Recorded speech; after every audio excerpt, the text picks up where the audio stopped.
तो welcome back दोस्तों। आज हम लोग बात करने वाले हैं WWE से जुड़ी अपडेट के बारे में। तो वीडियो स्टार्ट करने से पहले वीडियो को लाइक करें, चैनल को सब्सक्राइब करें और बेल आइकन दबाना ना भूलें। तो सबसे पहले हम लोग बात करते हैं ब्रॉक लेसनर के बारे में। तो ब्रॉक लेसनर ने पैट मैकएफी की पॉडकास्ट में ये बात कंफर्म कर दी है कि अब वो प्रोफेशनल रेसलिंग से पूरी तरह रिटायर हो चुके हैं और उन्होंने ये बात भी कंफर्म कर दी है कि फ्यूचर में वो कभी भी WWE के अंदर रेसलिंग नहीं करेंगे। साथ ही साथ ब्रॉक लेसनर ने ये भी बात बोली कि अब वो 49 साल के पूरे हो चुके हैं और अब वो आगे मूव ऑन करना चाहते हैं और उन्होंने ओबा फैमिली की भी तारीफ की और साथ ही साथ WWE यूनिवर्स को भी थैंक यू बोला। और इसके साथ साथ उन्होंने टीक्यू कंपनी, UFC कंपनी और जितनी भी रेसलिंग कंपनी में उन्होंने काम किया सबको उन्होंने थैंक यू बोला। और साथ ही साथ ब्रॉक लेसनर ने अपने फ्यूचर प्लान के बारे में बात करते हुए ये बोला कि आने वाले टाइम में जो ओलंपिक आने वाले हैं उसमें उनकी बेटी पार्टिसिपेट करने वाली है और वो उनकी हेल्प करने वाले हैं। इसके साथ साथ ब्रॉक लेसनर ने जेक पॉल को भी चैलेंज कर दिया है बॉक्सिंग मैच के लिए और उन्होंने ये भी बोला है कि उनके फ्यूचर प्लान ये भी हैं कि वो आने वाले टाइम में बॉक्सिंग करते हुए नजर आ सकते हैं। तो WWE की तरफ से ये खबर निकल के आ रही है कि अगले साल जो हॉल ऑफ फेम होने वाला है सऊदी अरेबिया में, उसमें हमें ब्रॉक लेसनर कंडक्ट होते हुए दिखाई दे सकते हैं। ब्रॉक लेसनर की रिटायरमेंट के बाद हमें जॉन सीना का ट्वीट भी देखने को मिला जहां पर उन्होंने ब्रॉक लेसनर की फोटो अपने ट्विटर अकाउंट पे पोस्ट करके डाली। और उसके बाद हमें रोमन रेस का भी एक छोटी सी क्लिप नजर आई जहां पर वो ब्रॉक लेसनर के बारे में बात करते हुए नजर आए, जहां पर उन्होंने बोला कि वो आज जो कुछ भी हैं वो ब्रॉक लेसनर की वजह से हैं। उन्होंने ब्रॉक लेसनर से काफ़ी कुछ सीखा है WWE के अंदर। और रोमन रेस ने भी अपने इंस्टाग्राम अकाउंट और ट्विटर अकाउंट पे ब्रॉक लेसनर को थैंक यू बोला है। अब बात करते हैं बियांका बेलेर के बारे में। तो बियांका बेलेर ने अपने ट्विटर अकाउंट पे ये अनाउंसमेंट कर दी है कि उनको एक बेबी पैदा हुआ है और वो एक सन है। तो हमें 5 से 6 मंथ लगने वाले हैं बियांका बेलेर का रिंग रिटर्न होने में। हो सकता है कि हमें इनका रिटर्न रॉयल रंबल में देखने को मिल सकता है 2027 वाली।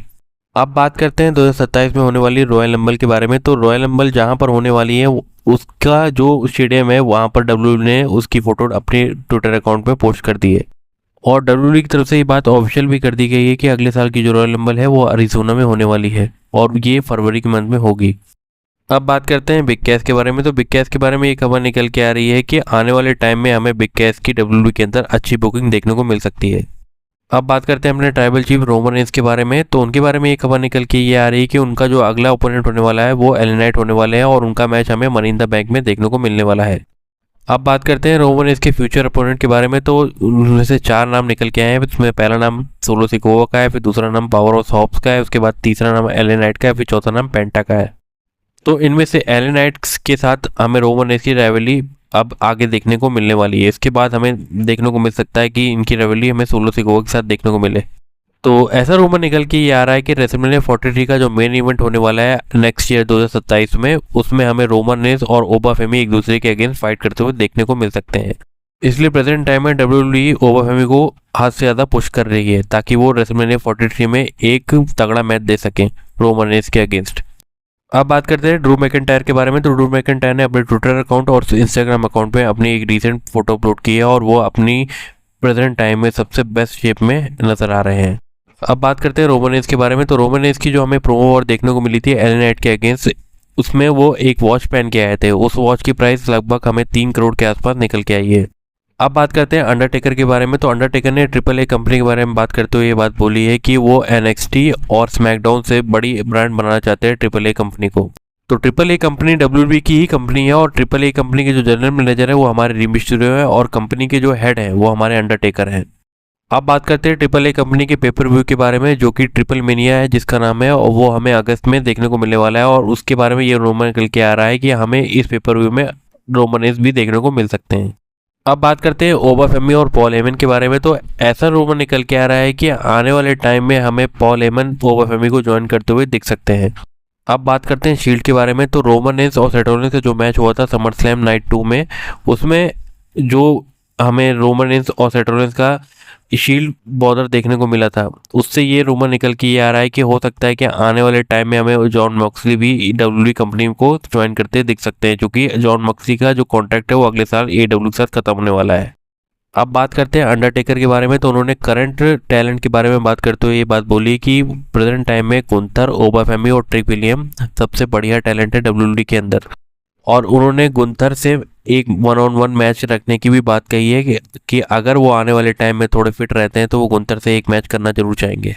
अब बात करते हैं केविन ओवेंस के बारे में। तो केविन ओवेंस ने अपने रिसेंट इंटरव्यू में ये बात बोली है कि उनको समर स्लैम से 1-2 हफ्ते पहले ही पता लगा था कि वो मेडिकली क्लियर हो चुके हैं रेसलिंग करने के लिए।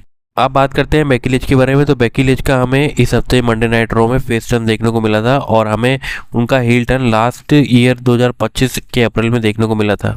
अब बात करते हैं चैड गेबल के बारे में। तो चैड गेबल ने अपने रिसेंट इंटरव्यू में ये बात बोली है कि वो 20 मेंबर्स लेके आए थे अपने फ्रेंड्स और फैमिली में इस हफ्ते जो हुई समर स्लैम में। तो हमें समर स्लैम के बैक स्टेज में गुंतर और अंडरटेकर एक दूसरे से बात करते हुए नजर आए थे। अब बात करते हैं बिगी के बारे में। तो बिगी ने रोमन रेंस के बारे में बात करते हुए ये बात बोली कि समर स्लैम में रोमन रेंस ने जो सेट रॉलिंस को हराया था वो थैनोस को हराने के बराबर था।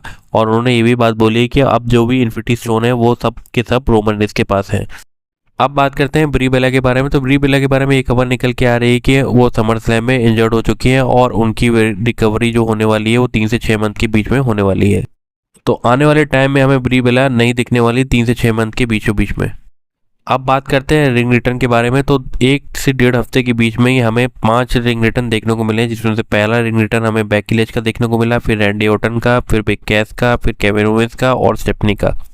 अब बात करते हैं कोडी रोड्स के बारे में। तो कोडी रोड्स का जो समर स्लैम इस साल का गया है वो सबसे घटिया रहा है, क्योंकि इस साल की समर स्लैम में उनको हार का सामना देखने को मिला है, क्योंकि उन्होंने इससे पहले जितने भी समर स्लैम किए हैं उनमें उनको जीत मिली है। सबसे पहले उनकी समर स्लैम 2023 में देखने को मिली थी ब्रॉक लेसनर के अगेंस्ट, जिस मैच में उनको जीत मिली थी। उसके बाद हमें कोडी रोड्स का मैच सोलो सिगो के साथ देखने को मिला था 2024 में, जिसमें रोमन रेंस ने रिंग रिटर्न किया था और वहां पर कोडी रोड्स इस मैच को जीत गए थे। तो 2025 में हमें इनका मैच जॉन सीना के साथ देखने को मिला था, जहां पर जॉन सीना को इन्होंने हरा के अनडिस्प्यूटेड चैंपियन बने थे कोडी रोड्स हमारे। उसके बाद हमें 2026 में इनका मैच सीएम पंक के साथ देखने को मिला, जहां पर रैंडी ऑर्टन की इंटरफेरेंस के कारण इनको ये मैच हारना पड़ा। तो दोस्तों आज की वीडियो यहीं तक थी। तो वीडियो को लाइक करें, चैनल को सब्सक्राइब करें और बेल आइकन दबाना ना भूलें। Thank you.